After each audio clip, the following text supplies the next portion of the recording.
आम्ही जवळजवळ एकूण 22 साक्षीदार तपासले आणि 10 आरोपींना आज जिल्हा सत्र न्यायाधीश यांनी जन्मठेपेची शिक्षा ठोठावली आहे।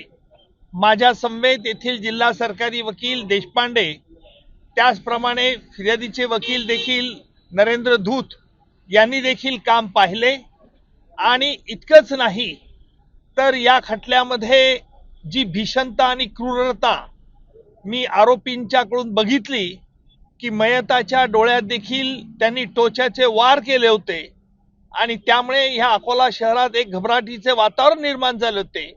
परंतु आज 10 लोकांना जन्मठेपेची शिक्षा मिळून कोर्ट न्यायालयाने देखील न्याय दिलेला आहे।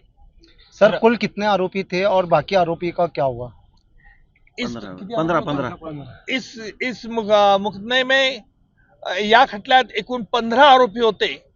त्यातील 5 आरोपींच्या विरुद्ध पुरेसा पुरावा नसल्यामुळे आम्ही देखील न्यायालयाला विनंती केली होती की या 5 आरोपींच्या विरुद्ध फारसा पुरावा येत नाही, त्यातील 2 स्त्रिया देखील होत्या आणि म्हणून न्यायालयाने त्यांची पुराव्याअभावी निर्दोष मुक्तता केली।